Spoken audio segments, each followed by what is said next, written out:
നിറമുള്ള കിനാവുകൾ കൊണ്ട് തുലാഭാരം നടത്തുന്നവരാണ് പ്രവാസികൾ. പ്രയാസമേറിയ പ്രവാസത്തിലും ഉറ്റവരുടെയും ഉടയവരുടെയും നിറഞ്ഞ ചിരി കണക്കൊതിക്കുന്നവർ. ഉള്ളം നേറിയാണ് പലരും വിമാനം കയറുന്നത്.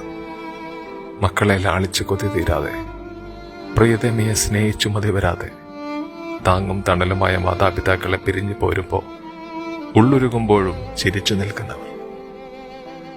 കൂട്ടുകൂടിയ ചങ്കുകളായ ചങ്ങാതിമാർ, പെങ്ങന്മാരും സഹോദരങ്ങളും മനസ്സ് നൊന്ത് യാത്ര പറയുമ്പോൾ വീണ്ടും കാണാമെന്ന പ്രതീക്ഷയോടെ അവർ പുറപ്പെട്ടതാണ്. നനച്ചിരിക്കാതെ പിന്നിൽ നിന്ന് അടക്കം പിടിച്ച മരണത്തോടൊപ്പം വിട പറയുമ്പോൾ അവർ തേങ്ങിയിരിക്കാം. അവർക്ക് കനവ് കണ്ട സ്വപ്നങ്ങളാണ് അസ്തമിച്ചത്. ഉറങ്ങാൻ കിടക്കുമ്പോൾ എന്തൊക്കെയാവും ചിന്തിച്ചിട്ടുണ്ടാവും.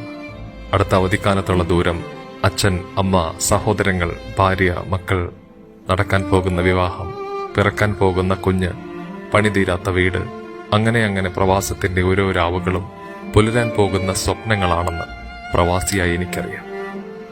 ആരോ എവിടെയോ എങ്ങനെയോ അഗ്നിയായി 59 സ്വപ്നങ്ങൾ കത്തിക്കരിച്ചു കൊണ്ടുപോയ കുവൈറ്റിലെ അപകടം വല്ലാതെ നൊമ്പരപ്പെടുത്തുന്നു. സ്വപ്നങ്ങളുമായി വന്നു, സ്വപ്നങ്ങൾ ബാക്കി വെച്ച് അവർ യാത്രയായി. ഒരിക്കലും തിരിച്ചു വരാത്ത യാത്ര പോയ സഹോദരങ്ങളെ, നിങ്ങൾക്ക് കണ്ണീരിൽ കുതിർന്ന യാത്രാമൊഴി.